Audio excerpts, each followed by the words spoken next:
मनिकाडी बाजार में बसपा के तत्वाधान में कैडर कैंप का आयोजन। प्रदेश अध्यक्ष ने अन्य दलों पर साधा निशाना। आजमगढ़ जनपद के सगड़ी तहसील क्षेत्र अंतर्गत मनिकाडी गांव में स्थित पंचायत भवन पर बहुजन समाज पार्टी के तत्वाधान में एक दिवसीय कैडर कैंप का आयोजन किया गया। कार्यक्रम के मुख्य अतिथि बसपा के प्रदेश अध्यक्ष विश्वनाथ पाल रहे। कार्यक्रम के दौरान बसपा पदाधिकारियों ने उपस्थित लोगों को पार्टी की नीतियों के प्रति जागरूक किया तथा आगामी 2024 लोकसभा चुनाव में बसपा के साथ खड़े रहने की अपील किया। वहीं मुख्य अतिथि के तौर पर आए बसपा प्रदेश अध्यक्ष विश्वनाथ पाल द्वारा सपा भाजपा कांग्रेस पर जमकर निशाना साधा गया। उन्होंने कहा कि बीते बसपा सरकार में सर्व समाज का विकास हुआ और बहुजन समाज पार्टी ही एक ऐसी पार्टी है जो सर्व समाज को लेकर आगे चल सकती है। इस कार्यक्रम को सफल बनाने में सगड़ी विधानसभा क्षेत्र के बसपा नेता पूर्व प्रत्याशी शंकर यादव, जिलाध्यक्ष अरविंद कुमार गौतम, अश्वनी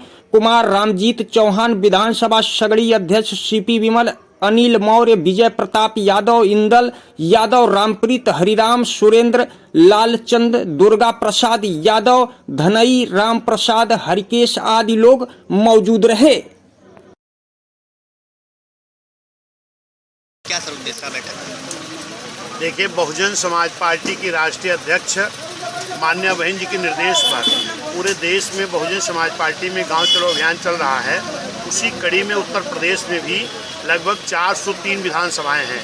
प्रतिदिन हर विधानसभा में किसी न किसी सेक्टर की एक बैठक करके बूथ और सेक्टर की कमेटियों को दुरुस्त किया जा रहा है, उनकी समीक्षा की जा रही है। जो निष्क्रिय लोग हैं, सक्रिय लोग रखा जा रहा है, उनको सदस्य बनाया जा रहा है और फिर उनका प्रशिक्षण चलाया जा रहा है। किस तरीके से आपको बूथ को जीतना है, बहन जी ने किस तरीके से जो इस देश की सरकारों ने 75-76 सालों में काम नहीं कर पाई थी, माननीय बहन जी ने वो काम 6 साल 6-7 महीने में कर करके दिखाया है। अगर इस काम को हमारे सेक्टर बूथ के पदाधिकारी घरों घरों तक पहुंचा दिए तो हमको आने वाली लोकसभा में जीतने से कोई नहीं होता। सर, सामने लोकसभा का चुनाव है और इंडिया का गठबंधन चल रहा है, क्या बहुजन समाज पार्टी आगे किसी गठबंधन में शामिल हो सकती है? बहुजन समाज पार्टी का गठबंधन जनता से हो गया है। इन गठबंधनों के पास कुछ नहीं बचेगा जब जनता का गठबंधन बहुजन समाज पार्टी के साथ होगा। चाहे वो मुस्लिम समाज हो, चाहे पिछड़ा समाज हो, अति पिछड़ा समाज हो, SC/ST समाज हो, हमारा न्याय पसंद सवर्ण समाज हो, ब्राह्मण क्षत्रिय वैश्य समाज हो, गरीब सवर्ण समाज हो, ये सारे लोग एक गठबंधन बन रहा है। और निश्चित है 2007 में सारे दलों को बहुजन समाज पार्टी ने जनता का गठबंधन बना करके उन दलों को फेल करने का काम किया था और इस देश के बड़े प्रदेश उत्तर प्रदेश में पूर्ण बहुमत की सरकार बनाने का काम किया था। 5 राज्यों में सर चुनाव चल रहे हैं, सत्ताधारी पार्टी कह रही है कि हम लोग पूर्ण बहुमत से सरकार बना रहे हैं। सर, क्या लगता है उस चुनाव? देखिए, बहुजन समाज पार्टी चाहे आपका छत्तीसगढ़ का चुनाव हो, चाहे मध्य प्रदेश का चुनाव हो, चाहे राजस्थान का चुनाव हो, चाहे तेलंगाना का चुनाव हो, बहुत मजबूती से बहुजन समाज पार्टी लड़ रही है। आपने देखा होगा अभी माननीय बहन जी जो हमारी बहुजन समाज पार्टी के राष्ट्रीय अध्यक्ष माननीय बहन जी हैं, माननीय बहन जी ने छत्तीसगढ़ से लेकर के मध्य प्रदेश, राजस्थान, तेलंगाना तक लगातार बहुत बड़ी बड़ी रैलियां और जनसभाएं कर रही हैं। निश्चित है कि जनता में उत्साह है। अब गिनती होने दीजिए, आने वाला रिजल्ट बहुजन समाज पार्टी के पक्ष में होगा। सर, हाल ही पे टीम इंडिया वर्ल्ड कप हारी, सर उस पर भी राजनीति हो रही है, उस पर क्या देखें? देखिए, उस पर राजनीति नहीं करनी चाहिए। हमारे जो खिलाड़ी थे उन्होंने मजबूती के साथ खेल को खेला है और मैं उनको धन्यवाद देता हूं।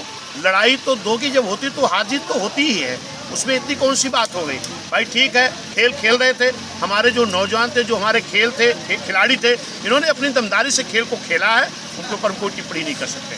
सरकार तमाम दावे कर रही है बेरोजगार को रोजगार देने के लिए, सर आप किस तरह से देखें? नहीं, सरकार ने जो वादा किया था वो तो एक भी नहीं पूरा किया, जनता के साथ धोखा किया है। सरकार ने वादा किया था कि नौजवानों को 2 करोड़ नौकरी देंगे। 2 करोड़ नौकरी की बात छोड़ो, नौकरियों को NGO कर दिया गया, संविदा पे कर दिया गया। 11 महीने की नौकरी करा करके लोगों को निकाल दिया जा रहा। अभी 112 की तमाम बच्चियों को निकाल दिया गया और धरने पर बैठी हैं। तमाम और विभाग में संविदा के लोग धरने पे बैठे हैं, वो कह रहे हैं हमारी तनख्वाह बढ़ाई जाए। ये सरकार तो नौकरियों को खा गई, तमाम प्राइवेट विभाग को, सरकारी विभागों को प्राइवेट कर दिया गया। हम जो आरक्षण जिनको मिलता था SC/ST OBC समाज के लोगों को, क्या प्राइवेट नौकरियों में आरक्षण है? नहीं है। तो आप जो सरकारी संस्थाओं को प्राइवेट करते चले जा रहे हैं, हमारे नौजवानों का क्या होगा? ये सरकार तो इस देश के साथ धोखा कर रही है। आज पढ़ाई शिक्षा देख लो, इस देश का नौजवान परेशान, उसको रोजगार नहीं मिल रहा। हमारा छात्र परेशान, उसको अच्छी शिक्षा नहीं मिल रही। कितनी महंगी शिक्षा हो गई है, किसान परेशान, उसको अच्छा मूल्य नहीं मिल रहा, व्यापारी परेशान, इस देश की आम जनता की डबल इंजन सरकार से परेशान है और आम जनता को, इस देश के लोगों को एक विकल्प दिखाई पड़ रहा है, माननीय बहन जी, बहुजन समाज पार्टी। क्योंकि बहुजन समाज पार्टी के पास एक बड़ा बेस वोट है और आज हमारे साथ मुस्लिम, पिछड़ा, अतिपिछड़ा, SC ST, गरीब सवर्ण, न्याय पसंद, ब्राह्मण, क्षत्रिय, वैश्य का गठबंधन हुआ। जनता हमारे साथ है, चुनाव जीत करके आए हैं। धन्यवाद। सबसे पहले पर्चा अपना दीजिए। मेरा नाम शंकर यादव है। मैं सगड़ी में बसपा का छोटा सा कार्यकर्ता हूँ।